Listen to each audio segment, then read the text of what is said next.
Imaginez que vous assistiez à une pièce de théâtre où l'un des personnages joue le rôle principal dans pratiquement toutes les scènes. Il est évident que tout ce qu'il dit et fait dans l'histoire revêt une certaine importance. Et dans le dernier acte, il s'avance, il se place au milieu de la scène, puis il explique au spectateur le sens de toute la pièce. Eh bien, d'une certaine façon, nous retrouvons ce phénomène dans le livre de Josué. Josué joue un rôle essentiel dans ce livre et tout ce qu'il entreprend est primordial. Mais dans les derniers chapitres, il prononce 2 discours dont l'auteur se sert pour révéler le sens de son livre pour le peuple d'Israël. Nous arrivons à la 4e leçon de notre série intitulée « Le livre de Josué » qui traite de la fidélité à l'alliance. Nous allons découvrir comment cette 3e et dernière grande partie révèle le sens du livre en appelant les Israélites à se conformer aux termes de l'alliance avec Dieu. Au début de cette série, nous avons synthétisé la signification initiale du livre de Josué ainsi. Le livre de Josué traite de la conquête victorieuse du peuple d'Israël, de l'héritage des tribus et de la fidélité à l'alliance du temps de Josué, afin de permettre aux générations futures de faire face à des situations semblables. À la base, ce livre fut rédigé pour aider les Israélites qui vivaient à l'époque des juges sous la monarchie ou bien plus tard lors de l'exil à Babylone. Il explique comment les contemporains de l'auteur doivent traiter leurs ennemis, leur patrie et honorer leurs droits et devoirs en tant que peuple de l'Alliance. Comme nous l'avons vu dans les leçons précédentes, l'auteur a scindé son livre en 3 grandes parties. Dans les chapitres 1 à 12, il s'attarde sur la conquête victorieuse. Dans les chapitres 13 à 22, il porte son attention sur l'héritage des tribus d'Israël. Enfin, aux chapitres 23 et 24, il aborde la fidélité à l'alliance. Dans cette leçon, nous allons examiner cette dernière grande section. La 3e partie du livre de Josué se compose de 2 blocs et d'un épilogue. Tout d'abord, nous avons un discours au chapitre 23, versets 1 à 16, dans lequel Josué donne les avertissements de l'Alliance. Puis nous lisons un second discours au chapitre 24, versets 1 à 28, prononcé lors d'une cérémonie de renouvellement de l'Alliance, et finalement, dans les versets 29 à 33, l'auteur ajoute un bref épilogue nous rapportant la mort de Josué et quelques événements ultérieurs. Dans notre leçon sur la fidélité à l'Alliance d'Israël, nous parcourrons ces derniers chapitres en 3 étapes. Nous étudierons d'abord les avertissements de l'Alliance dans le premier discours de Josué, puis le renouvellement de l'Alliance avec quelques remarques sur l'épilogue qui suit. Nous terminerons en développant l'application pour les chrétiens dans cette partie du livre. Commençons par les avertissements de l'Alliance. Si vous connaissez bien votre Bible, vous savez sans doute que les auteurs de l'Ancien comme du Nouveau Testament mettent souvent en garde leurs lecteurs contre le danger de se révolter contre Dieu. Cependant, beaucoup d'évangéliques ne font pas le lien entre ces avertissements et la notion biblique d'alliance. Nous avons plutôt tendance à associer les alliances de Dieu à ses bénédictions. Certes, nous avons pu observer que l'auteur de ce livre parle fréquemment des manifestations de la bonté de Dieu envers les Israélites au travers de son alliance avec eux. Mais, comme nous le constaterons au chapitre 23, il attire aussi notre attention sur les mises en garde contre les jugements qui s'abattent sur ceux qui transgressent cette alliance. Afin d'étudier ces avertissements de l'Alliance, nous allons suivre un canevas bien rodé. Premièrement, nous examinerons la structure et le contenu de cette partie. Ensuite, nous réfléchirons à sa signification initiale, autrement dit, le résultat escompté auprès des premiers lecteurs. Prenons tout d'abord la structure et le contenu de ce chapitre. Souvenez-vous, Josué avait mené les Israélites à la conquête de Canaan jusqu'au centre du pays et il avait remporté des victoires majeures dans le sud et le nord. Josué avait aussi préservé l'unité nationale d'Israël, alors que chacun allait s'installer dans l'héritage qui lui avait été attribué en Transjordanie et en Cisjordanie. Toutefois, à cet instant de l'histoire, l'auteur tourne nos regards vers un rassemblement organisé à l'initiative de Josué, probablement à Silo, dans le territoire d'Éphraïm. Le peuple se réunit pour entendre les instructions déterminantes que Josué veut leur donner. Dans l'intérêt de notre étude, il est préférable de scinder ce chapitre en deux parties, en commençant par la convocation de Josué, que nous trouvons au chapitre 23, verset 1 à la première partie du verset 2. Il est important de relever que ce livre mentionne d'autres occasions auxquelles Josué a rassemblé le peuple. Cependant, la description de cette assignation nous prouve que l'auteur y attache une importance particulière. Premièrement, au chapitre 23, verset 1, l'auteur mentionne que Josué était vieux, d'un âge avancé. Cette même expression est employée au début de la deuxième partie de notre livre, au chapitre 13, verset 1, mais dans ce cas-ci, l'auteur ajoute que beaucoup de temps s'était écoulé. Et pour aller dans le même sens, au chapitre 23, verset 2, Josué commence son discours en disant « Je suis vieux, d'un âge avancé ». Puis au verset 14, il va jusqu'à déclarer « Je m'en vais aujourd'hui, où va tout ce qui est terrestre ». Cette insistance sur le grand âge de Josué nous indique que ce rassemblement était une de ses dernières initiatives en tant que chef d'Israël. Tout comme nous accordons aujourd'hui une attention particulière aux dernières paroles prononcées par une personne sur le point de mourir, tous les Israélites loyaux, parmi les premiers lecteurs, auraient compris l'importance de ces derniers instants. Deuxièmement, le chapitre 23, verset 2, rapporte aussi que Josué convoqua tout Israël, ses anciens, ses chefs, ses juges et ses officiers. Remarquez qu'il ne s'adresse pas aux sacrificateurs ou aux lévites de haut rang, qui, pour la plupart, ne se mêlaient pas aux gens ordinaires parmi les Israélites. Au contraire, il parle à tout Israël, par le biais de responsables, souvent en contact avec le peuple. Les anciens, les chefs, les juges et les officiers avaient pour rôle de faire appliquer les paroles de Josué. Nous lisons donc que, lors de ce rassemblement, Josué a traité d'affaires concernant tous les Israélites, leur quotidien et ce qui touche à tous les domaines de la vie. Mais en quoi ce rassemblement était-il si important ? Nous trouvons la réponse dans la seconde partie du chapitre 23, dans le discours de Josué. De la fin du verset 2 au verset 16, Josué met les Israélites en garde contre le risque d'enfreindre l'alliance avec Dieu. Dans les leçons précédentes, nous avons décrit les alliances divines en détail. Mais en résumé, elles révèlent les règles de fonctionnement cruciales que Dieu a instaurées dans son royaume. Nous pouvons classer ces règles de fonctionnement caractéristiques des alliances en trois catégories principales: la bienveillance divine, la fidélité humaine et les conséquences de bénédiction et de malédiction. Lorsque nous parlons de bienveillance divine, nous faisons référence à la bonté de Dieu qui est à l'origine de toutes ces alliances et qui les maintient.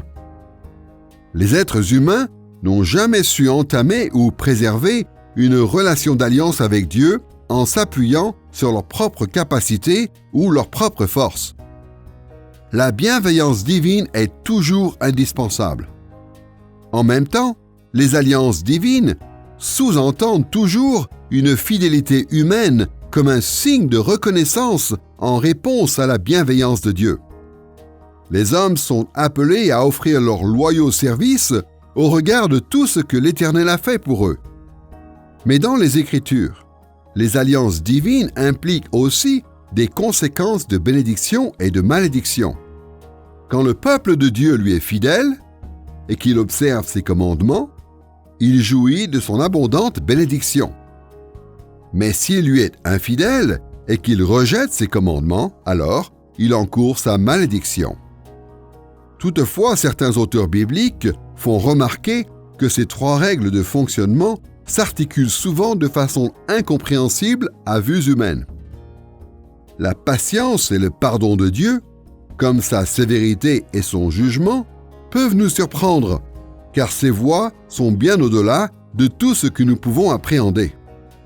Cependant, encore et toujours, les auteurs bibliques nous garantissent que Dieu est fidèle au terme de ses alliances et qu'il les gère avec une grande abondance de bonté, d'intelligence et de sagesse. Comme nous allons le constater, le discours de Josué au chapitre 23 fait allusion à ces trois règles de fonctionnement qui caractérisent les alliances. Mais avant tout, Josué insiste sur les avertissements contre les malédictions encourues par le peuple d'Israël s'il fait preuve d'infidélité à l'égard de Dieu. Lorsque Josué s'adresse au peuple au chapitre 23, dans les 16 premiers versets, il lui décrit les avertissements compris dans les termes de l'Alliance. Josué rappelle aux Israélites que Dieu leur a ordonné d'être fidèles. Le livre entier nous parle du Dieu de l'Alliance, sa bienveillance, le fait qu'il se bat à nos côtés, qu'il remporte la victoire, qu'il déverse sa bonté et ses faveurs, mais plus que tout, il est le Dieu qui exige notre loyauté.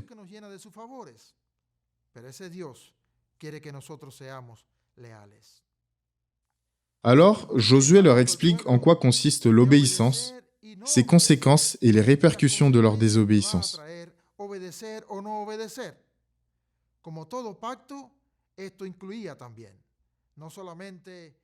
Comme toutes les autres alliances, celle-ci implique non seulement un roi puissant s'associant à un roi plus faible, et pas seulement la bienveillance de ce roi plus puissant, mais aussi le commandement de rester fidèle, avec les récompenses de l'obéissance et de la désobéissance, de la loyauté et de l'infidélité. Après avoir rédigé tout un livre sur la grandeur de l'Éternel, le Dieu de l'Alliance qui accomplit toutes choses non pas parce que nous le méritons, mais parce qu'il a conclu une alliance avec nous,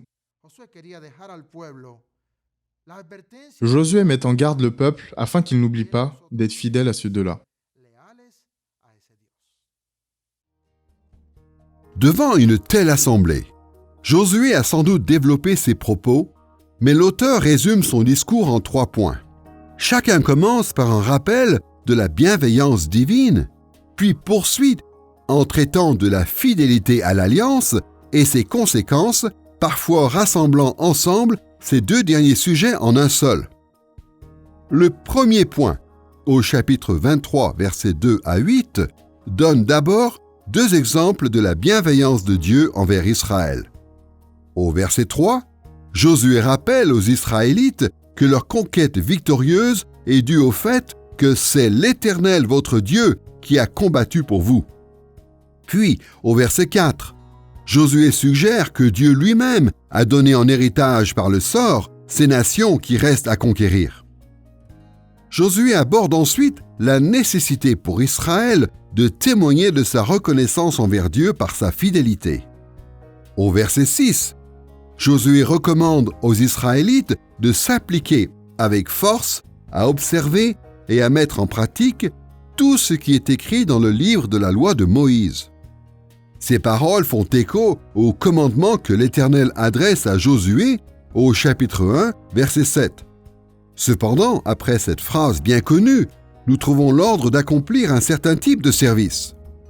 Pour la première fois dans le livre, nous entendons Josué intimer le peuple d'Israël à s'éloigner de l'idolâtrie des Cananéens et des pratiques corrompues de cette société idolâtre. Au verset 7, il leur dit « Pour ne pas vous mêler à ces nations qui reste avec vous. Vous ne ferez pas mention de leur Dieu, et vous ne l'emploierez pas dans vos serments. Au contraire, comme nous lisons au verset 8, Josué leur recommande « Vous vous attacherez à l'Éternel votre Dieu ». Il va sans dire que l'interdiction par Josué d'adorer les idoles n'était pas une chose nouvelle. Elle faisait écho aux 2 premiers commandements parmi les 10 et à bien d'autres passages dans le Pentateuque qui mettaient en garde les Israélites contre les influences néfastes des faux dieux. Mais en rappelant ces instructions, l'auteur fait comprendre que ce sujet est particulièrement important au vu de ce qu'il a écrit dans les chapitres précédents. Étant donné tout ce que l'Éternel a accompli pour son peuple sous le commandement de Josué, il est hors de question de se tourner vers d'autres dieux. Le deuxième point dans le discours de Josué, au chapitre 23, versets 9 à 13, débute aussi par une mention de la bienveillance divine. Au verset 9, Josué évoque le fait que l'Éternel a dépossédé devant vous des nations grandes et puissantes. Et au verset 10, il affirme encore « L'Éternel votre Dieu combattait pour vous ».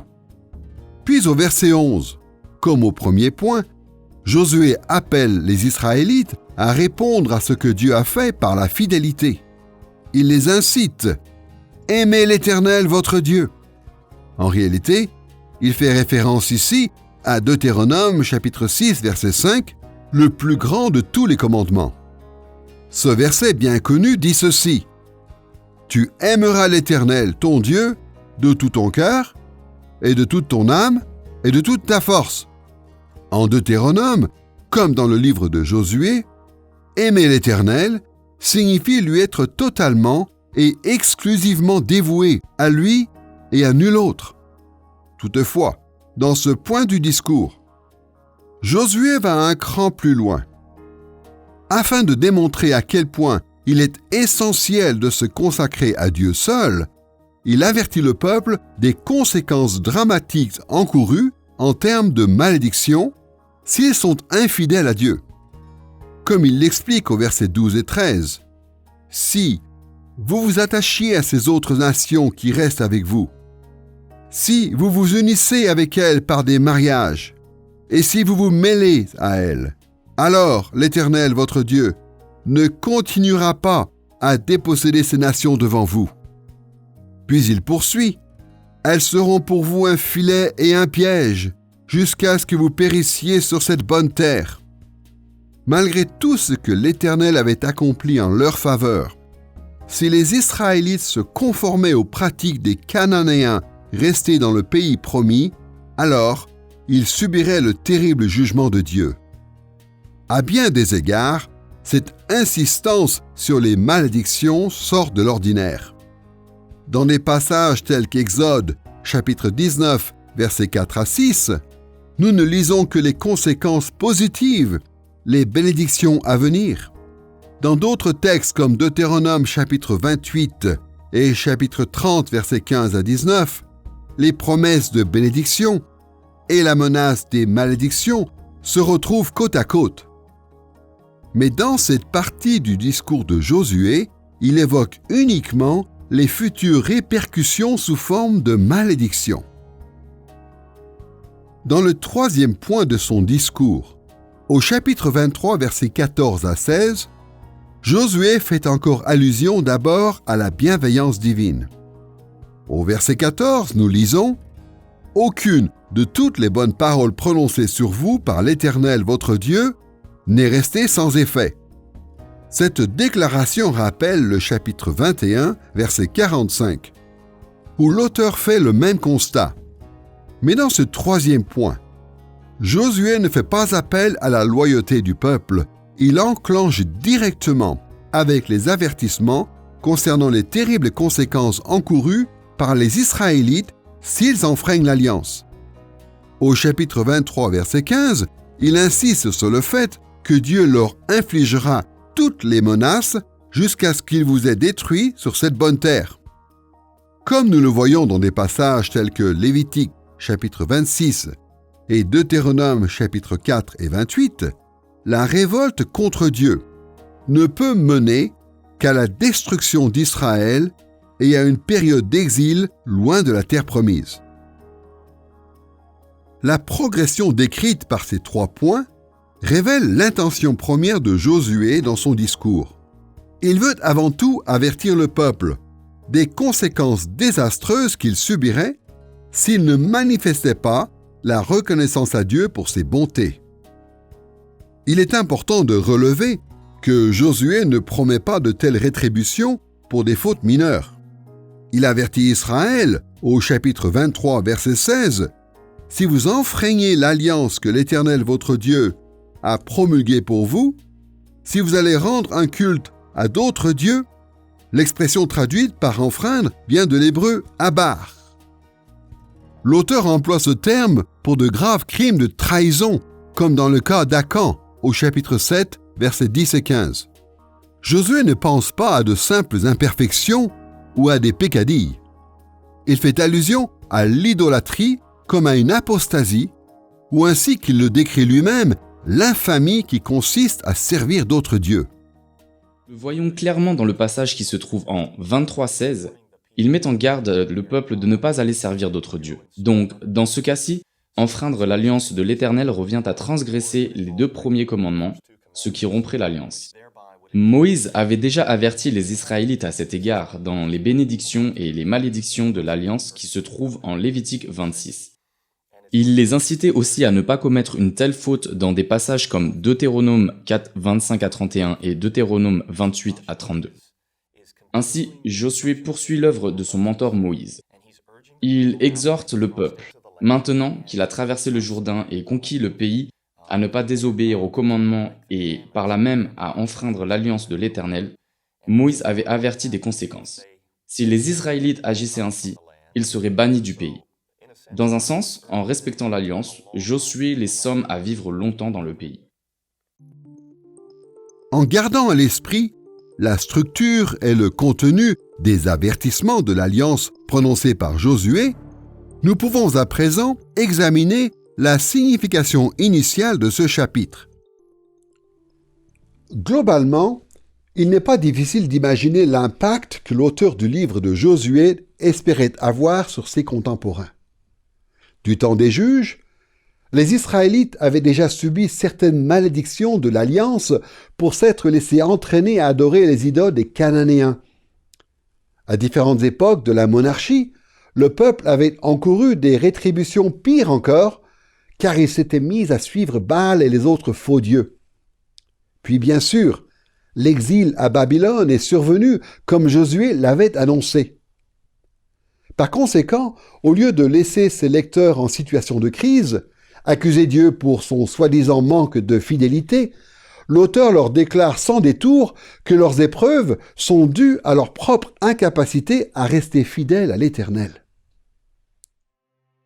Pour convaincre ses contemporains qu'ils sont responsables de la tournure des événements, l'auteur trame dans ses avertissements de l'Alliance les 5 thèmes que nous retrouvons tout au long du livre. Lors de la convocation du peuple, il montre d'abord que ce rassemblement a été orchestré par l'autorité divine. Au chapitre 23, dans la première partie du verset 2, il explique que Josué appelle le peuple à se réunir. Comme nous avons pu le constater, l'auteur insiste à plusieurs reprises sur le fait que Dieu établit Josué comme successeur légitime de Moïse et donc lui octroie son autorité. Ainsi, en identifiant Josué comme celui qui initie cette assemblée et prononce le discours rapporté dans les versets 2 à 16, il affirme que l'autorité divine est à l'origine de l'une comme de l'autre. Comme nous l'avons déjà sous-entendu, ce chapitre défend un point de vue difficile à accepter pour les premiers lecteurs.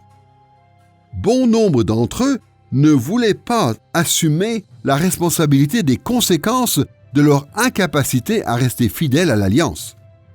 L'auteur balaie donc toutes les réserves de ses contemporains en affirmant que Josué lui-même a prononcé ces paroles. Deuxièmement, Il n'est pas étonnant que les avertissements de l'Alliance dans le discours de Josué traitent de l'Alliance de Dieu. Au chapitre 23, verset 4, l'auteur fait allusion à l'Alliance lorsqu'il décrit la Cisjordanie comme étant l'héritage d'Israël. Souvenez-vous, le terme hébreu pour héritage, Nachala, fait référence à une terre promise par serment ou par alliance aux patriarches dans des passages tels que Genèse, chapitre 15, verset 18. Nous lisons aussi au chapitre 23, verset 16, que Josué résume son discours en avertissant les Israélites contre un risque important. Si vous enfreignez l'alliance que l'Éternel, votre Dieu, a promulguée pour vous. L'attention particulière que l'auteur accorde à l'alliance de Dieu incite ses premiers lecteurs à exprimer leur reconnaissance à Dieu pour sa bienveillance envers eux et leurs ancêtres. Josué met en garde le peuple contre les graves répercussions que sont les malédictions divines s'ils n'obéissent pas. Troisièmement, les avertissements de l'Alliance font aussi référence à la loi de Moïse de plusieurs manières. Dans le discours de Josué, au chapitre 23, verset 6, il ordonne à Israël de mettre en pratique tout ce qui est écrit dans le livre de la loi de Moïse. Au chapitre 23, verset 11, Josué s'inspire de la loi de Moïse en Deutéronome chapitre 6, verset 5, quand il exhorte les Israélites en disant « Aimez l'Éternel votre Dieu ». Il leur commande au verset 7 de ne pas vous mêler à ces nations et de ne pas adorer leurs dieux. Ces instructions, et d'autres encore, dans les versets 8 à 12, étaient tirées des textes en Deutéronome chapitre 7, verset 3 et chapitre 10, verset 20. L'auteur relève les allusions à la loi de Moïse car il veut insister sur une idée qu'il répète tout au long de son livre. Le seul moyen pour les Israélites de jouir des bénédictions de l'Éternel est de réaffirmer leur fidélité à la loi de Moïse. Quatrièmement, ce chapitre, qui décrit les avertissements de l'Alliance, attire aussi notre attention sur la puissance surnaturelle de Dieu. Par exemple, au chapitre 23, verset 1, la convocation de Josué fait allusion à la puissance extraordinaire de Dieu quand nous lisons que l'Éternel avait accordé du repos à Israël en le délivrant de tous ses ennemis d'alentour. Ce thème est récurrent dans le discours de Josué. Dans le chapitre 23, verset 3, Josué rappelle au peuple que c'est l'Éternel, votre Dieu, qui a combattu pour vous. Au verset 5, il leur donne l'assurance que l'Éternel, votre Dieu, vos ennemis, repoussera loin de vous et les dépossédera devant vous. Il reprend cette même idée au verset 9. L'Éternel a dépossédé devant vous des nations grandes et puissantes.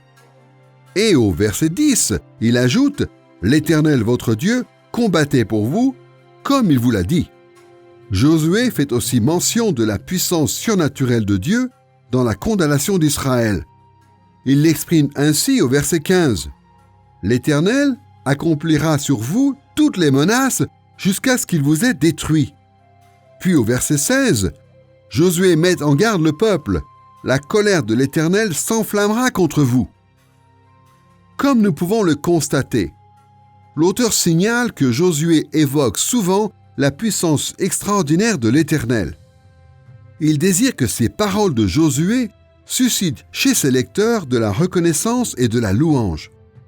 De la même manière, il cherche à provoquer la crainte et la repentance chez ses contemporains en les mettant en garde contre les malédictions surnaturelles qui pourront s'abattre sur eux s'ils ne font pas preuve de fidélité. Et cinquièmement, les avertissements de l'Alliance, au chapitre 23, insistent aussi sur la participation de tout Israël. Au verset 2, il est dit que Josué convoque tout Israël. Puis dans son discours, les avertissements concernant les malédictions encourues en cas d'infraction de l'Alliance de l'Éternel ne sont pas seulement adressés à quelques membres du peuple de Dieu. Dans ce chapitre, l'avenir de la nation entière d'Israël dépend des principes évoqués par Josué. Sans aucun doute, l'auteur aborde ce thème important dans le chapitre 23 afin d'appeler tous les Israélites à écouter les paroles de Josué. Comme au temps de ce dernier, la nation entière d'Israël, à l'époque de l'auteur, doit être attentive aux avertissements de ce livre. Ce n'est qu'à cette condition qu'ils pourront espérer jouir des bénédictions de l'Éternel. Dieu donna ses instructions aux Israélites concernant ce qu'ils devaient ou ne devaient pas faire. Toutefois, ils allaient se retrouver entourés de peuples adorant d'autres dieux et adeptes de pratiques terribles et abominables. Par conséquent, Dieu voulait que les Israélites restent fidèles à son alliance.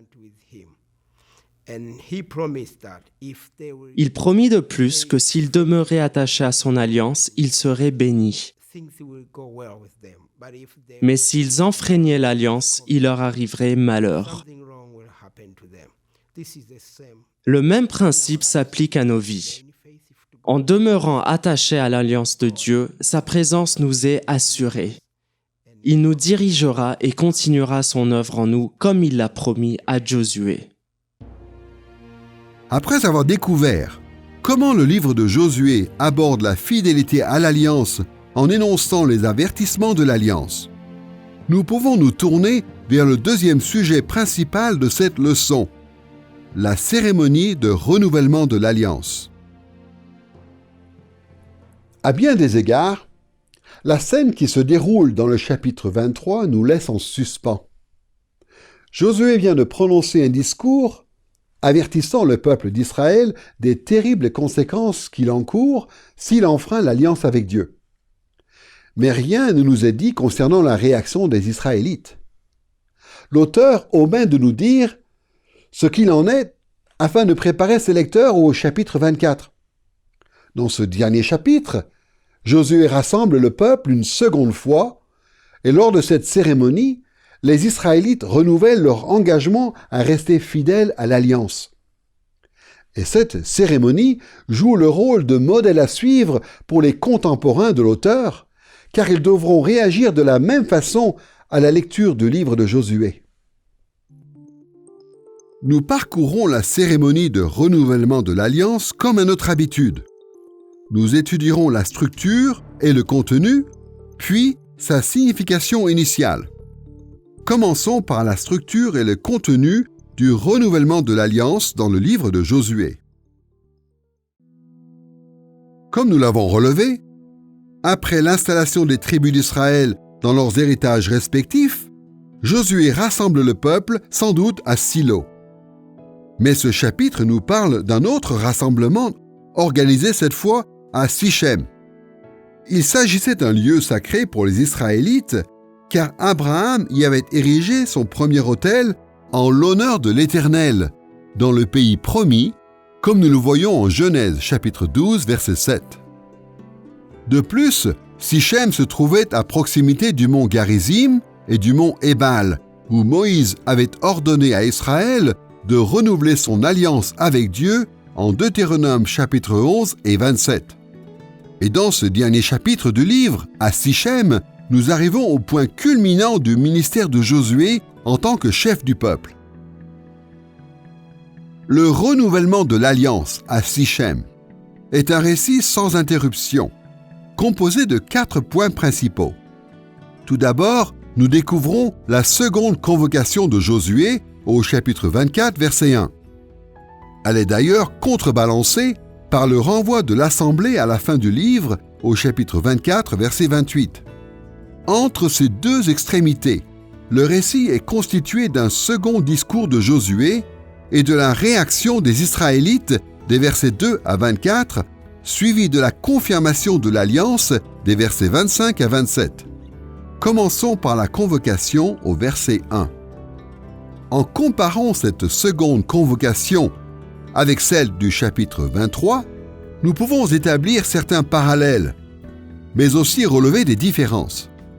Comme au chapitre précédent, La convocation du chapitre 24, verset 1, s'adresse à toutes les tribus d'Israël, ainsi qu'aux anciens d'Israël, ses chefs, ses juges et ses officiers. La différence la plus marquante, cependant, se situe dans le fait que Josué et le peuple se présentèrent devant Dieu.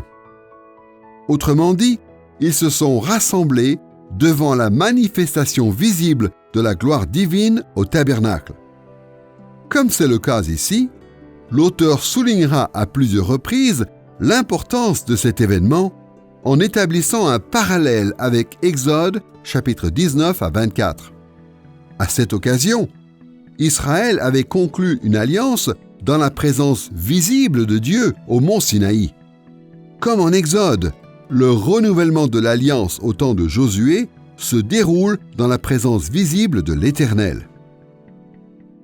Après avoir décrit la convocation de Josué, l'auteur relate le discours et la réaction du peuple d'Israël au chapitre 24, versets 2 à 24. D'une manière générale, le second discours de Josué ressemble au premier, rapporté au chapitre 23, car il insiste sur les règles fondamentales de fonctionnement de l'alliance de Dieu avec Israël, c'est-à-dire la bienveillance divine, la condition indispensable de la fidélité du peuple de Dieu et la mise en garde contre les conséquences en cas d'infidélité. L'idolâtrie est aussi particulièrement mentionnée au chapitre 24 comme au chapitre 23. Mais contrairement au premier discours, nous découvrons ici la réaction des Israélites face aux paroles de Josué. Le premier point de ce discours traite longuement de la bienveillance divine au chapitre 24, versets 2 à 13. Souvenez-vous, au chapitre 23, Josué avait énuméré plusieurs prodiges accomplis par l'Éternel en faveur de son peuple. Mais ici, au lieu d'employer ses propres mots, Josué commence au verset 2 en disant « Ainsi parle l'Éternel, le Dieu d'Israël ». Tout au long de ce passage, Josué transmet ce qu'il a entendu de la bouche de Dieu lui-même, sans doute au tabernacle. À 18 reprises, Dieu rappelle ce qu'il a accompli pour Israël en utilisant la première personne du singulier « je ». Ce récit à la première personne fait écho à l'alliance contractée par Israël au mont Sinaï, quand Moïse avait rapporté les paroles qu'il avait entendues de la bouche de Dieu sur la montagne. Cette formulation sous-entendait que Dieu lui-même énumérait les nombreuses bénédictions qu'il avait déversées sur son peuple. L'Éternel répète les manifestations de sa bonté envers Israël en parcourant 3 périodes de son histoire. Tout d'abord, au versets 3 et 4, il se souvient de la grâce qu'il a témoignée aux générations antérieures et surtout à l'époque des patriarches. Ensuite, au versets 5 à 10, il parle de sa bonté envers le peuple durant la vie de Moïse. Enfin, au versets 11 à 13, il termine en évoquant les événements survenus au cours de la vie de Josué. Au verset 12, Dieu leur a fait bien comprendre que les ennemis d'Israël ont été vaincus, ni par ton épée, ni par ton arc. Puis au verset 13, il ajoute qu'il leur a donné un pays où vous n'avez pas peiné, des villes que vous n'avez pas bâties, des vignes et des oliviers que vous n'avez pas plantés. L'idée principale est assez claire. Les Israélites rassemblés devant Dieu doivent leur réussite à la bonté de l'Éternel. Je pense que la cérémonie de renouvellement était porteuse d'un message crucial pour les enfants d'Israël. Un premier aspect de ce message est exprimé dans l'introduction du discours d'adieu et dans le rappel de la fidélité de l'Éternel à travers l'histoire du peuple. Josué commence par Abraham et poursuit avec les autres patriarches. Il continue en racontant l'épisode de la mer des Joncs où Dieu sauva son peuple, puis il évoque sa fidélité dans le désert, et pour finir, il résume brièvement les histoires remportées dans la terre promise. Les Israélites n'ont pas seulement entendu parler de la fidélité de Dieu, ils l'ont expérimenté eux-mêmes. En fait, je crois que la raison pour laquelle Josué parcourt leur histoire commune est qu'il cherche à leur rappeler la fidélité de l'Éternel. Il est présent parmi son peuple, déjà depuis l'époque d'Abraham, et il continue à tenir ses engagements. C'est pourquoi ils doivent eux aussi lui être loyaux. Dans le deuxième point du discours de Josué, au verset 14 à 24, Josué renvoie aux bontés de l'Éternel, il appelle le peuple à manifester sa fidélité, puis il l'avertit des conséquences en cas d'échec. Et comme en Exode chapitre 19 et 24, Josué s'attend à une réponse de la part des Israélites et il la reçoit. Ce point est composé de 3 appels et de 3 réponses. Le premier appel et la première réponse sont rapportés dans les versets 14 à 18. Au verset 14, Josué sollicite les Israélites en leur disant « Craignez l'Éternel et servez-le avec intégrité et fidélité. » Puis il leur explique que la première étape pour y parvenir consiste à suivre les instructions suivantes. « Ôtez les dieux qu'ont servi vos pères de l'autre côté du fleuve et en Égypte. » Ensuite, au verset 15, il les interpelle en ces mots. « Choisissez aujourd'hui qui vous voulez servir. » Malgré son exhortation à renoncer à l'idolâtrie, dans son discours au chapitre 23, les Israélites persistaient à garder leurs faux dieux. À présent, il insiste sur l'ordre de l'Éternel en les intimant à tous les rejeter et à se débarrasser de toutes leurs idoles.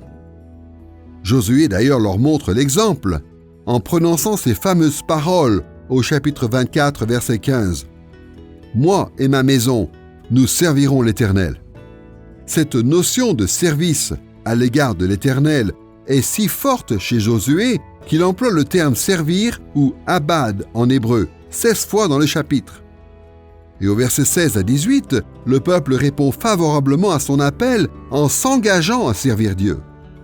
Comme nous pouvons le lire au verset 18, les Israélites annoncent « Nous aussi, nous servirons l'Éternel, car il est notre Dieu. » Le deuxième appel et la deuxième réponse se trouvent dans les versets 19 à 22. Au verset 19, Josué interpelle l'assemblée en disant « Vous ne pourrez pas servir l'Éternel, car c'est un Dieu saint, c'est un Dieu jaloux, il ne pardonnera pas vos crimes et vos péchés. » En réalité, Josué ne veut pas dire par là que les Israélites sont incapables de servir l'Éternel et que ce dernier ne pardonnera pas leurs rébellions et leurs fautes en tout temps et en toutes circonstances. Il explique en fait qu'ils ne peuvent pas s'engager à servir l'Éternel et jouir de ses bénédictions s'ils ne se débarrassent pas de leurs idoles. Même si jusque-là, Dieu dans sa patience n'avait pas tenu compte de leurs péchés, il ne fermerait désormais plus les yeux. Comme Josué le déclare au chapitre 24, verset 20, « Servir les faux dieux ne pouvait qu'avoir de terribles répercussions, en ce que Dieu se retournera pour vous faire du mal et il vous exterminera après vous avoir fait du bien. » Heureusement, après avoir entendu ces avertissements, le peuple répond au chapitre 24, verset 21 en disant « Non, car nous servirons l'Éternel. » Le troisième appel et la troisième réponse interviennent dans les versets 23 et 24. Suite aux réactions positives du peuple aux versets 18, 21 et 22, Josué réaffirme au verset 23 que pour renouveler leur engagement à rester fidèles à Dieu, ils doivent d'abord se conformer à cette exigence. Ôtez donc maintenant les dieux étrangers qui sont au milieu de vous et inclinez votre cœur vers l'Éternel, le Dieu d'Israël. Et les Israélites répondent au verset 24, « Nous servirons l'Éternel notre Dieu et nous obéirons à sa voix. » Les derniers chapitres du livre de Josué, les chapitres 23 et 24, rapportent un discours de Josué sur la nécessité d'être fidèle à l'Éternel et à lui seul. Il est surtout intéressant de noter qu'il contient une recommandation de la part de Josué d'ôter les dieux qui ont servi leur père de l'autre côté du fleuve et en Égypte. Il fait allusion ici au fait que les Israélites avaient toujours tendance à suivre d'autres dieux. Il s'agit d'une tendance fondamentale du cœur humain. Selon A.W. Tozer, il est enclin à l'idolâtrie. Josué savait que la fidélité absolue à Yahvé, à Dieu, était le seul moyen pour Israël de réussir, mais aussi d'expérimenter la plénitude de ses bénédictions, car les dieux des autres nations, comme le psaume nous le rappelle, sont sans vie, et ceux qui les adorent leur ressemblent, mais il n'existe qu'un seul vrai Dieu vivant. Ainsi, pour avoir accès à l'unique source d'espérance, de vie et de prospérité pour l'avenir, Israël devait vouer fidélité à l'Éternel et se consacrer exclusivement à son Dieu, tout comme lui s'engageait exclusivement envers eux. Après le discours de Josué et la réaction d'Israël, nous arrivons à la cérémonie de confirmation de l'engagement d'Israël envers son Dieu, dans les versets 25 à 27. Cette section commence au verset 25 et nous explique que Josué conclut en ce jour une alliance avec le peuple et lui imposa des prescriptions et des ordonnances. Au verset 26, Josué se joint aussi à cet engagement à l'alliance en dressant une grande pierre sous le chêne qui était dans le sanctuaire de l'Éternel. Le chêne mentionné ici nous renvoie à Genèse chapitre 12, verset 6, et le grand chêne de Morée à Sichem, le lieu où Abraham érigea son premier autel en Canaan. Et comme nous l'avons vu dans les leçons précédentes, les pierres étaient souvent utilisées pour marquer les mémoires dans le livre de Josué. Par exemple, au chapitre 4, verset 7, Josué dresse 12 pierres pour les Israélites à Gilgal comme mémorial à jamais. Puis nous avons l'autel érigé par les tribus de Transjordanie au chapitre 22, verset 34, en tant que témoin entre nous que l'Éternel est Dieu. Au chapitre 24, verset 27, Josué explique que cette pierre servira de témoignage contre vous de peur que vous reniez votre Dieu. Cette pierre témoin éviterait que les générations à venir démentent l'engagement volontaire d'Israël de rejeter toute idolâtrie. Si le peuple ne respectait pas sa promesse, il ne pourrait que s'en prendre à lui-même quand le jugement de Dieu s'abattrait sur les Israélites. Après ces événements solennels, le renouvellement de l'Alliance se termine avec le renvoi de l'Assemblée au verset 28. L'auteur clôt le récit de cette cérémonie en relevant que Josué renvoya le peuple chacun dans son héritage. Cette conclusion soulevait une question essentielle pour les premiers lecteurs. Les Israélites ont-ils tenu leur engagement de rejeter l'idolâtrie et de servir l'Éternel? Dans l'épilogue à la fin du livre, au chapitre 24, verset 31, l'auteur nous apprend que Israël servit l'Éternel pendant toute la vie de Josué et pendant toute la vie des anciens qui survécurent à Josué. Cependant, nous découvrons dans les livres des juges, de Samuel et des rois, qu'après quelques années de loyauté envers Dieu, les générations ultérieures transgressèrent encore et encore leur serment solennel d'abandonner les idoles. Et les contemporains de l'auteur connaissaient les conséquences douloureuses qu'ils avaient subies pour cette infidélité. En tenant compte de la structure et le contenu du renouvellement de l'Alliance dans le livre de Josué, considérons la signification initiale. Globalement, les implications du renouvellement de l'Alliance à l'époque de Josué sont assez claires pour ses premiers lecteurs. À la fin de la rédaction du livre, Israël avait déjà rompu l'alliance contractée par leurs ancêtres du temps de Josué. Les conséquences de leur désobéissance étaient on ne peut plus évidentes. Pour ceux qui se demandaient pourquoi tant de malheurs les avaient frappés, Josué chapitre 24 offrait une explication limpide. Ils méritaient le jugement divin pour avoir enfreint de manière éhontée l'alliance avec Dieu.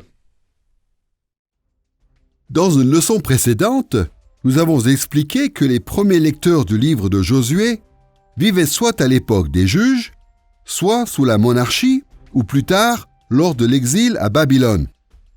Quelle qu'ait été la période, le peuple d'Israël subissait les terribles répercussions de leur rupture de l'alliance renouvelée par Josué au chapitre 24 de notre livre.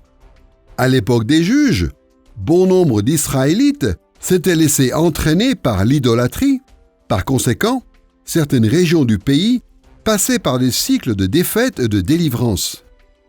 Pendant les années de monarchie, l'adoration des faux dieux les plongea dans toutes sortes de détresse.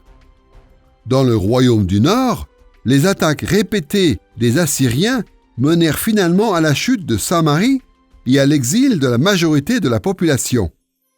Plus tard, l'idolâtrie du royaume du Sud eut aussi pour résultat la chute de Jérusalem et l'exil à Babylone. Pendant tout ce temps, les Israélites fidèles à Dieu cherchaient comment obtenir le pardon divin ainsi que ses bénédictions. Josué chapitre 24 leur offrait des éléments de réponse.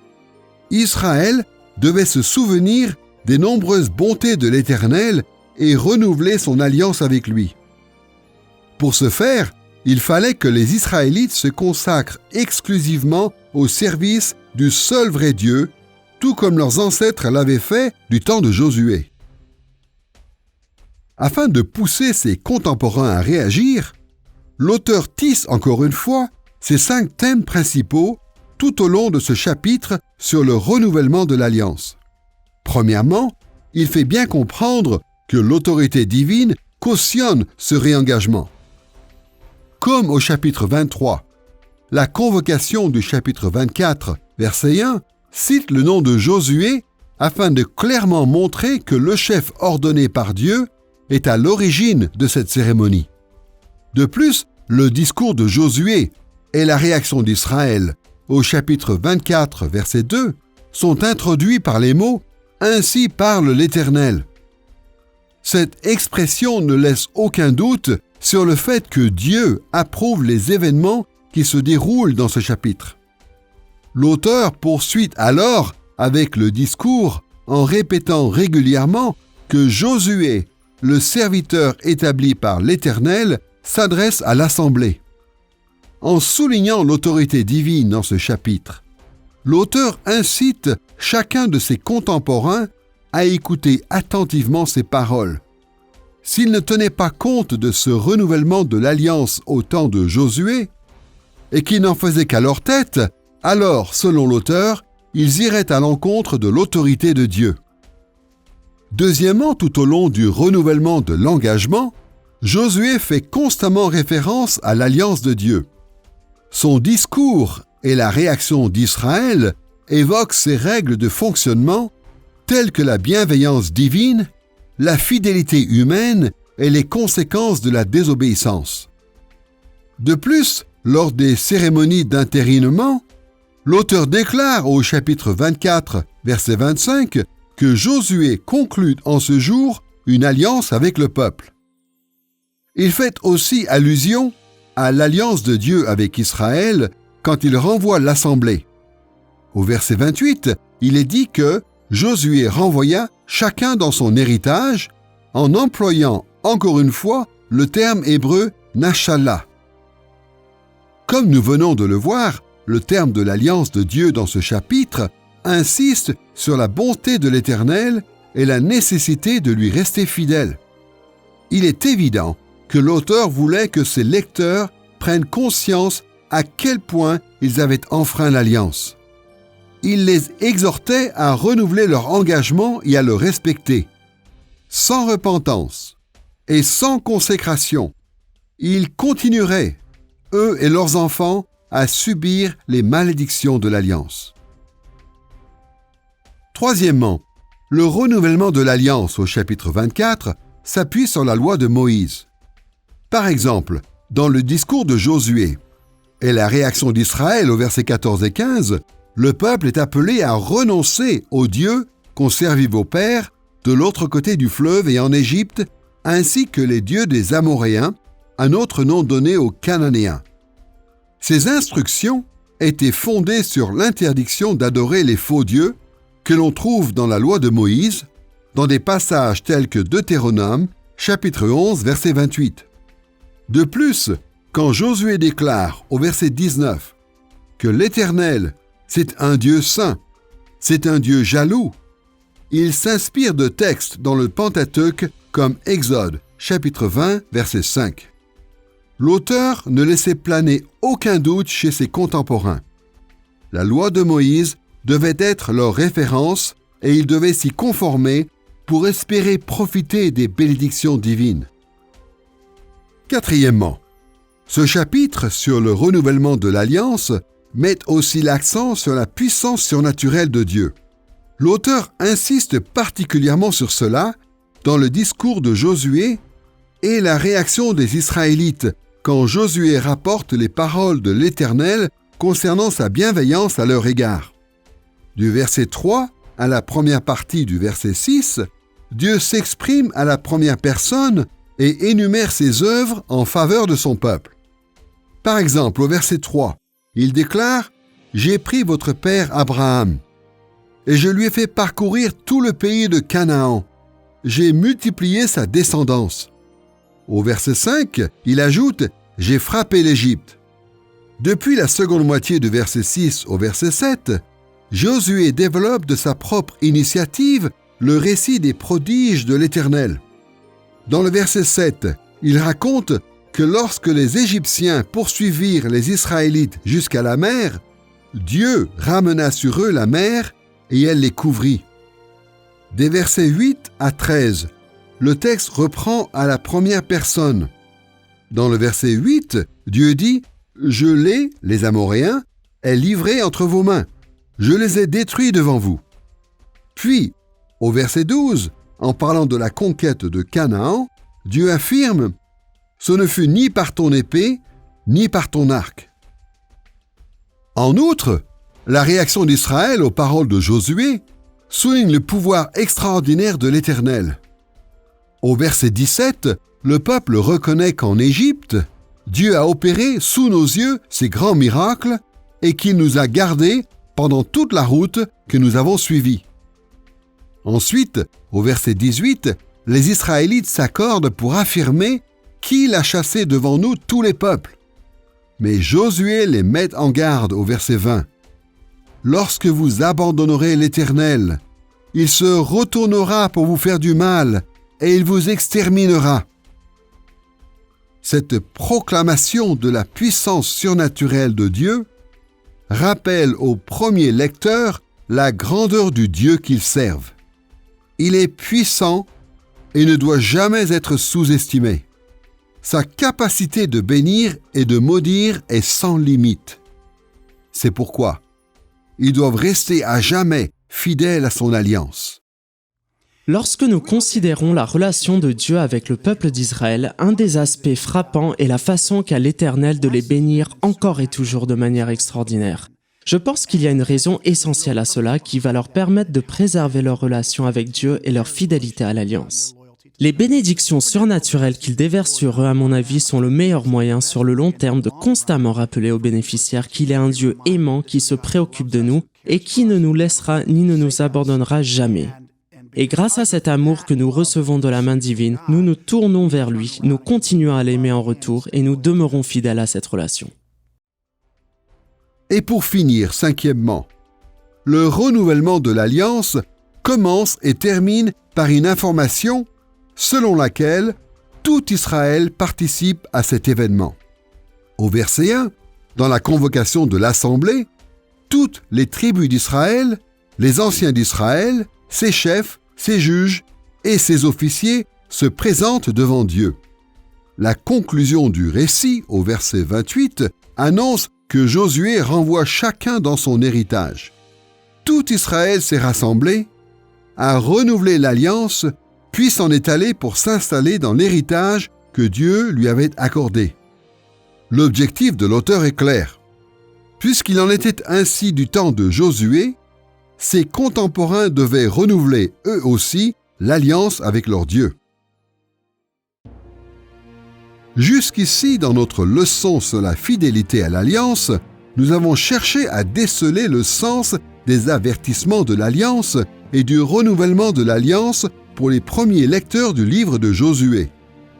Nous allons à présent nous tourner vers le troisième point de cette leçon, l'application pour le chrétien tirer de cette partie du livre. Comment pouvons-nous, vous et moi, mettre ces vérités en pratique dans notre vie de tous les jours en tant que croyants? La dernière grande partie de notre livre incite les premiers lecteurs à réfléchir sur les règles de fonctionnement de l'alliance avec l'Éternel et surtout de la nécessité de demeurer fidèle à cette alliance. Et par la même occasion, elle les incite à réfléchir sur les malédictions encourues en cas de désobéissance. Pour sa part, Josué aurait eu à l'esprit les alliances conclues avec Abraham et Moïse. Les lecteurs, à des époques ultérieures, auraient eu en mémoire l'alliance contractée avec David. Cependant, comment ces principes fondamentaux de l'alliance de Dieu nous affectent-ils aujourd'hui? En tant que chrétiens, notre relation avec Dieu est surtout régie par ce que le prophète Jérémie, Jésus et les auteurs du Nouveau Testament appelaient la Nouvelle Alliance. Malheureusement, bon nombre de disciples sincères de Christ conçoivent la Nouvelle Alliance de façon telle qu'il est difficile d'établir un parallèle entre cette partie du livre de Josué et la vie chrétienne. Il faut donc nous arrêter un instant et réfléchir à ce que Jérémie avait annoncé concernant la Nouvelle Alliance et comment les auteurs du Nouveau Testament ont, eux, compris sa réalisation en Christ. Écoutons les paroles du prophète Jérémie en Jérémie chapitre 31, versets 31 et 32. « Voici que les jours viennent, oracle de l'Éternel, où je conclurai avec la maison d'Israël et la maison de Juda une alliance nouvelle, non comme l'alliance que j'ai conclue avec leur père le jour où je les ai saisis par la main pour les faire sortir du pays d'Égypte, alliance qu'ils ont rompue, quoique je sois leur maître, oracle de l'Éternel. » Ce passage annonce qu'après l'exil à Babylone, Dieu conclura une nouvelle alliance, ou autrement dit, une alliance renouvelée avec la maison ou le peuple d'Israël et la maison ou le peuple de Juda. Pendant une grande partie de son ministère, Jérémie prophétisa que Juda serait vaincu et emmené en exil par les Babyloniens. Toutefois, en Jérémie chapitre 31, il introduit son message en employant l'expression « Voici que les jours viennent ». Ailleurs, dans le chapitre, ces mots « Voici que les jours viennent » annoncent une période où Dieu déversera sa bénédiction sur Israël après le retour d'exil à Babylone. Il est important cependant de remarquer que cette nouvelle alliance ne ressemblerait pas à celle contractée avec leurs ancêtres du temps de Moïse. Comme nous l'avons lu en Josué chapitres 23 et 24, si les Israélites enfreignaient délibérément l'alliance avec l'Éternel en se tournant vers les faux dieux, ils subiraient les conséquences qui en découleraient et partiraient en exil loin de la terre promise. Malheureusement, le peuple a enfreint son alliance avec Dieu et a enduré la tyrannie des nations païennes pendant des centaines d'années. Cependant, la prophétie de Jérémie donna l'espoir à Israël qu'après l'exil, Dieu témoignerait sa miséricorde et conclurait avec lui une nouvelle alliance. En Jérémie chapitre 31, versets 33 et 34, Dieu s'assura que cette nouvelle alliance ne soit pas un échec comme celle conclue avec Moïse. Nous lisons « Mais voici l'alliance que je conclurai avec la maison d'Israël après ces jours-là. Oracle de l'Éternel. Je mettrai ma loi au-dedans d'eux. Je l'écrirai sur leur cœur. Je serai leur Dieu, et ils seront mon peuple. Celui-ci n'enseignera plus son prochain, ni celui-là son frère, en disant « Connaissez l'Éternel », car tous me connaîtront, depuis le plus petit d'entre eux jusqu'au plus grand, oracle de l'Éternel, car je pardonnerai leurs fautes et je ne me souviendrai plus de leurs péchés. En fait, ces versets expliquent que la nouvelle alliance ne pourra échouer, car Dieu transformera son peuple en profondeur afin qu'il lui soit fidèle. Il déclare « Je mettrai ma loi au-dedans d'eux, je l'écrirai sur leur cœur. » Comme nous l'enseignent des passages tels que Deutéronome chapitre 30 verset 10, l'idéal pour le peuple de Dieu a toujours été que son cœur soit en harmonie avec la loi de l'Éternel. Et par la grâce de Dieu, il a toujours maintenu un reste de fidèles désireux d'atteindre cet idéal. Cependant, Jérémie chapitre 31 annonce qu'avec la pleine réalisation de la nouvelle alliance, un renouvellement spirituel se produirait, non seulement chez quelques individus, mais chez tous les membres du peuple de Dieu. Nous observons ici une différence frappante avec l'époque de Josué. Quand la nouvelle alliance s'accomplira pleinement, il ne sera plus nécessaire d'appeler le peuple de Dieu à lui être fidèle. Tous ses adorateurs le seront. L'Éternel déclare « Je pardonnerai leurs fautes et je ne me souviendrai plus de leurs péchés. » La promesse contenue dans le livre de Jérémie et celle du livre d'Ézéchiel annonce que Dieu écrira sa loi dans notre cœur et qu'il nous fera marcher dans ses voies, que son esprit habitera en nous et qu'il pardonnera nos péchés. Ainsi, la nouvelle alliance est comparable à l'ancienne, car elles sont toutes deux scellées par le sang. Mais comme le livre aux Hébreux le fait remarquer, la nouvelle alliance est meilleure que l'ancienne car elle est scellée par le sang du Fils de Dieu, et non pas par celui des bœufs ou des boucs qui ne pouvaient ôter nos fautes. Nous avons donc le merveilleux privilège de vivre sous la nouvelle alliance, de jouir de ses bénédictions et de connaître ses vérités de manière bien plus profonde qu'elles n'ont été comprises à l'époque de l'Ancien Testament. Il est évident que la description que Jérémie nous donne de la Nouvelle Alliance ne peut que susciter d'importantes questions pour nous tous en tant que disciples de Christ. S'il n'était plus nécessaire d'appeler les bénéficiaires de la Nouvelle Alliance à se consacrer fidèlement au service de l'Éternel, alors pourquoi le Nouveau Testament nous exhorte-t-il sans cesse à l'obéissance? Et si les avertissements concernant les malheurs que nous encourons en cas d'infidélité ne sont plus d'actualité, alors pourquoi le Nouveau Testament met-il en garde ceux qui pourraient se détourner de Christ? Afin de répondre à ces questions, nous devons revenir à ce que nous avons développé tout au long de cette série concernant l'accomplissement du livre de Josué en Christ. Comme nous l'avons fait remarquer, le Nouveau Testament nous enseigne que Jésus réalise les objectifs de la conquête victorieuse d'Israël et l'héritage des tribus en 3 phases ou étapes.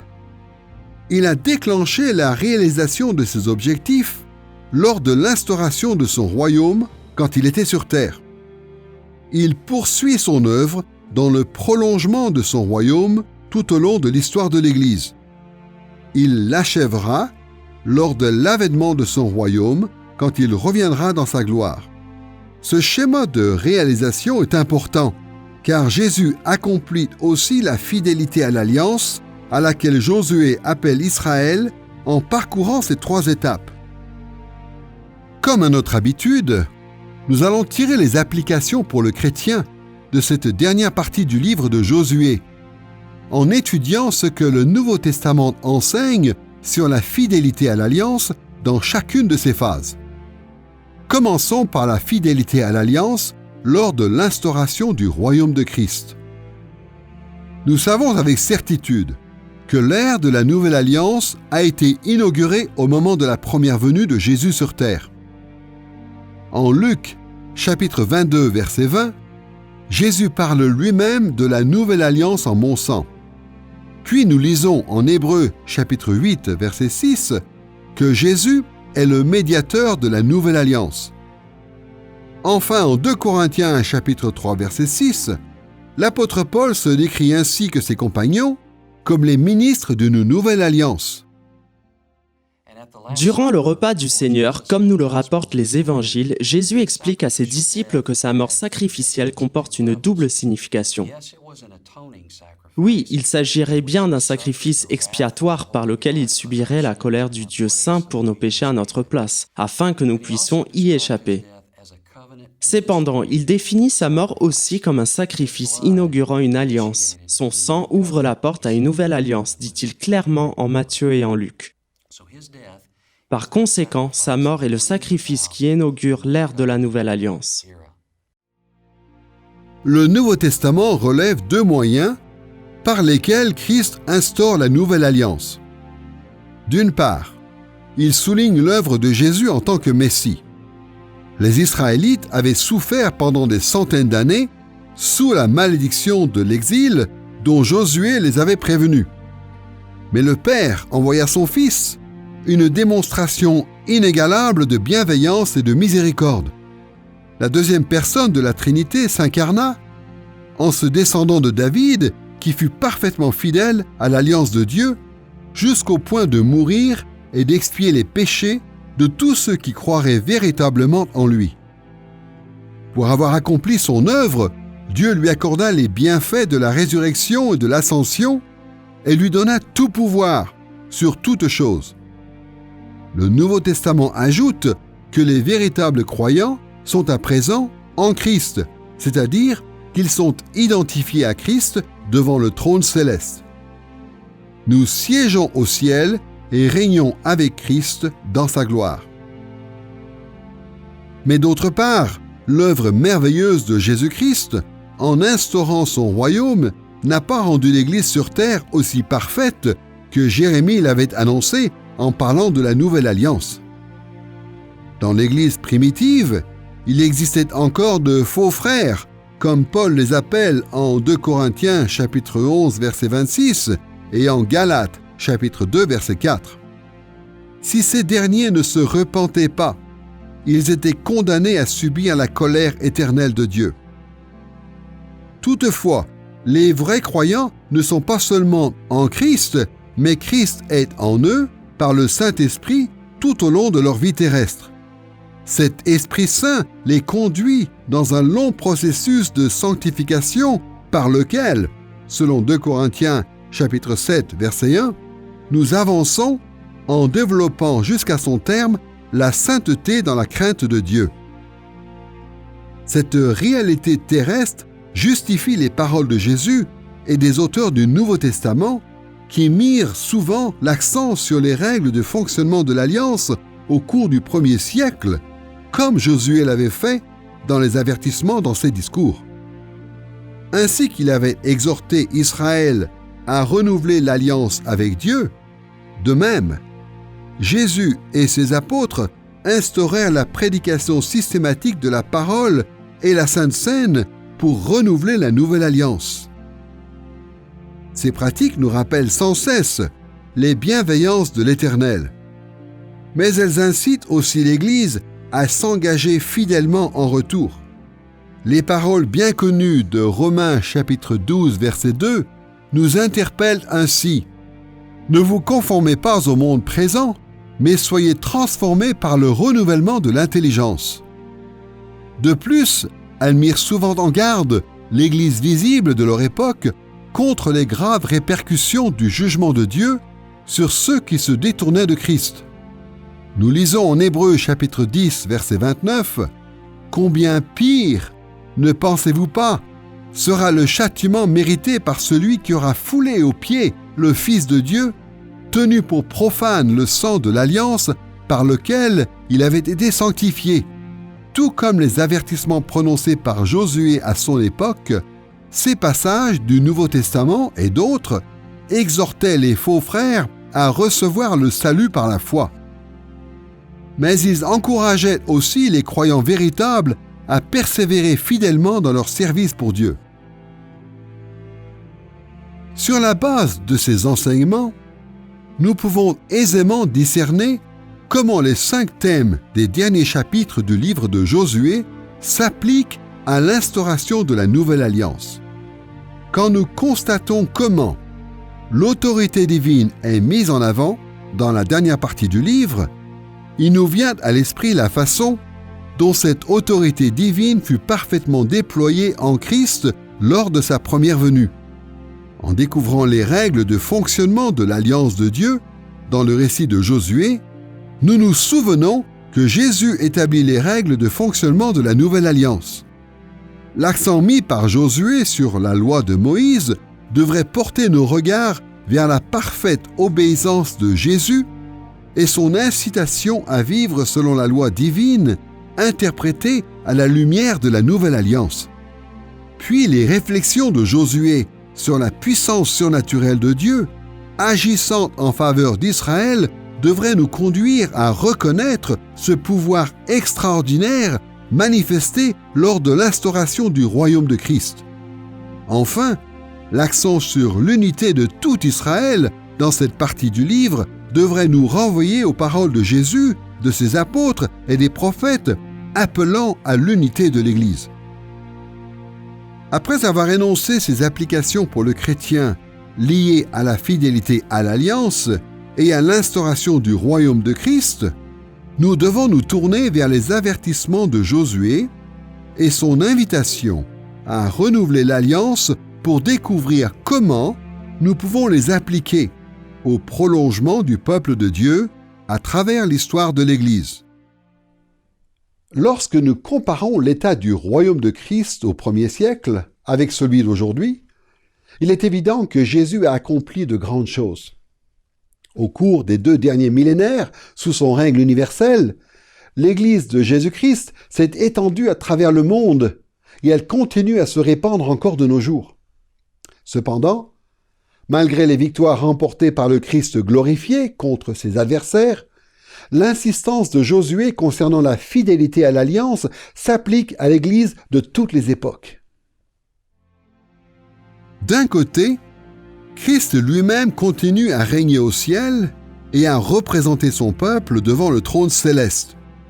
Nous sommes en Christ, et Dieu attribue la justice de son Fils à tous ceux qui viennent au salut par la foi. Leurs bénédictions éternelles sont garanties en lui. De plus, même lorsque nous péchons, Christ intercède pour nous devant le trône divin. Comme nous le dit Hébreux chapitre 7, verset 25, c'est pour cela aussi qu'il, Christ, peut sauver parfaitement ceux qui s'approchent de Dieu par lui, étant toujours vivant pour intercéder en leur faveur. Mais d'un autre côté, l'Église de Christ sur terre est loin d'être parfaite. Il nous faut constamment rappeler aux chrétiens les paroles d'Hébreux chapitre 12, verset 14. Recherchez la sanctification sans laquelle personne ne verra le Seigneur. Il existe encore aujourd'hui des personnes qui se disent croyantes, mais qui sont en réalité des faux frères, porteurs de ce que les théologiens appellent une foi hypocrite ou éphémère. En fait, à certaines époques, il est arrivé que l'apostasie dans l'Église prenne des proportions énormes, et nous avons raison de lancer des avertissements tels que ceux d'1 Corinthiens chapitre 10, verset 12. Ainsi donc, que celui qui pense être debout prenne garde de tomber. Bien sûr, par la grâce de Dieu, il existe toujours un reste de vrais croyants, des personnes en qui demeure l'Esprit de Christ. Mais elles traversent, elles aussi, des épreuves passagères que Dieu utilise pour exercer sa discipline. Comme Jésus l'explique à l'église de Laodicée, en Apocalypse chapitre 3, verset 19, « Moi, je reprends et je corrige tous ceux que j'aime. Aie donc du zèle et repens-toi. » Le moyen par lequel Dieu témoigne son amour envers son peuple est la discipline qu'il exerce dans la vie terrestre de ceux qui lui appartiennent. Par conséquent, même si nous pouvons être reconnaissants de ce que Jésus a porté la malédiction éternelle en mourant sur la croix, Dieu fait aussi aux véritables croyants un cadeau merveilleux en permettant que, durant leur vie terrestre, ils endurent certaines difficultés, certaines épreuves, qu'ils soient l'objet de sa discipline et même de certaines malédictions de son alliance, car il s'agit là de son instrument, son outil pour nous diriger dans les voies de la sainteté et de la justice afin que nous constations jour après jour l'accroissement de nos bénédictions dans le monde à venir. Il est évident que les thèmes de la dernière partie du livre de Josué concernent l'Église tout au long du prolongement du royaume de Christ. L'autorité divine, dans cette section du livre, renvoie à l'autorité de Christ sur nos églises et notre vie personnelle actuelle. Les règles de fonctionnement de l'Alliance de Dieu, dans le livre de Josué, nous incitent à appliquer les règles de fonctionnement de la nouvelle alliance en Christ en reconnaissant la bienveillance de l'Éternel, en lui demeurant fidèle et en acceptant les répercussions de ces alliances. Quand nous voyons l'insistance de Josué sur la loi de Moïse, nous devrions compter sur l'Ancien et le Nouveau Testament, toujours à la lumière de l'œuvre de Christ, pour nous diriger dans notre vie de tous les jours. Et comme Josué a médité sur la puissance surnaturelle de Dieu envers Israël, nous devrions nous réjouir du pouvoir extraordinaire que Dieu manifeste en faveur de son Église par Jésus-Christ encore aujourd'hui. Finalement, bien sûr, l'importance accordée à tout Israël dans cette partie du livre nous encourage à travailler pour l'unité de toute la communauté de l'Alliance de Dieu en Christ alors qu'elle s'étend à la terre entière. Comme nous l'avons démontré, l'application pour le chrétien dans la dernière partie du livre de Josué nous oriente vers l'œuvre de Christ lors de l'instauration de son royaume et de son prolongement à notre époque. Mais elle concerne aussi l'avènement de son royaume quand Jésus réalisera pleinement ses réalités. D'une part, lorsque Christ reviendra dans sa gloire, il recevra son héritage en totalité dans le nouveau ciel et la nouvelle terre, car il a été parfaitement fidèle à l'Alliance. En Apocalypse, chapitre 11, verset 15, nous lisons qu'alors le royaume du monde est passé à notre Seigneur et à son Christ. Il régnera au siècle des siècles. Et selon Philippiens, chapitre 2, verset 11, toute langue confessera que Jésus-Christ est Seigneur à la gloire de Dieu le Père. D'autre part, à son retour, l'Église et le monde seront entièrement purifiés et glorifiés. Les bénédictions dues à la grâce commune exercée par Dieu sur les incroyants pendant leur vie sur terre ne fera qu'amplifier leur condamnation éternelle, et les malheurs qu'ils ont endurés ne seront que le prélude de leur sort pour toujours. Cependant, ceux qui auront exercé leur foi en Christ auront part avec lui à la nouvelle création. Les bénédictions reçues au cours de leur vie terrestre seront les prémices de la gloire à venir, et les malheurs passagers, grâce auxquels ils auront été disciplinés, leur réserveront de merveilleuses récompenses. Comme le dit Jacques, chapitre 1, verset 12, « Heureux l'homme qui endure la tentation, car après avoir été mis à l'épreuve, il recevra la couronne de vie. » Ce jour-là, la promesse de la nouvelle alliance s'accomplira pleinement. Comme nous le lisons en Apocalypse chapitre 22, verset 3, il n'y aura plus d'anathème. Le trône de Dieu et de l'agneau sera dans la ville. Ses serviteurs le serviront. Les thèmes traités dans la dernière partie du livre de Josué renforcent notre espérance alors que nous anticipons l'avènement du royaume de Christ. La manifestation de l'autorité divine dans ces derniers chapitres du livre nous rappelle que l'espérance que nous avons en Christ est confirmée par l'autorité divine absolue. L'attention portée par Josué sur l'alliance de Dieu nous incite à nous réjouir du jour où nous partagerons la récompense de celui qui a été parfaitement fidèle. Nous pouvons être encouragés en sachant que la loi de Moïse, si importante du temps de Josué, sera respectée lorsque nous obéirons en tout point à la volonté divine, car nous serons unis à Christ dans la nouvelle création. Puis, l'accent mis dans le livre sur la puissance surnaturelle de Dieu en faveur d'Israël nous offre un aperçu de l'incomparable manifestation du pouvoir de Jésus, dont nous serons témoins lors de son retour. Enfin, le thème de la participation de tout Israël dans cette partie du livre nous invite à nous réjouir de l'avènement du royaume de Christ quand la nouvelle terre sera peuplée des serviteurs fidèles de l'Éternel, qui l'adoreront et le serviront d'une joie sans limite. Dans cette leçon sur la fidélité à l'Alliance, nous avons examiné la dernière grande partie du livre de Josué. Nous avons constaté que les avertissements de l'Alliance incitaient les premiers lecteurs à servir fidèlement l'Éternel et les mettaient en garde contre les jugements qui pourraient s'abattre sur eux en cas d'infidélité. Ensuite, nous avons découvert que le renouvellement de l'Alliance appelait les contemporains de l'auteur à eux-mêmes se réengager envers Dieu. Enfin, nous avons fait remarquer que l'application pour le chrétien dans cette partie du livre de Josué doit être formulée en tenant compte de la façon dont Christ relève le défi de la fidélité à l'alliance d'Israël lors de l'instauration, du prolongement et de l'avènement de son royaume. La dernière partie de Josué révèle au premier lecteur le sens profond du livre dans son ensemble. Dieu avait béni son peuple en le conduisant dans une conquête victorieuse. Il avait accordé un héritage durable aux tribus d'Israël. Et ces manifestations de la bienveillance divine devaient inciter les contemporains de l'auteur à s'engager eux aussi à demeurer fidèles à l'alliance. Le jugement de Dieu s'abattra sur tous ceux qui ne lui offriront pas en retour foi et obéissance.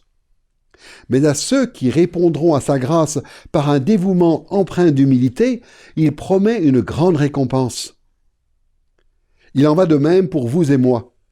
En Christ, la grâce de Dieu est pleinement manifestée. En notre Seigneur, il nous offre une victoire et un héritage éternel dans le nouveau ciel et la nouvelle terre. Et cette promesse s'accomplira pour tous ceux qui viendront au salut par la foi en Christ, notre Sauveur.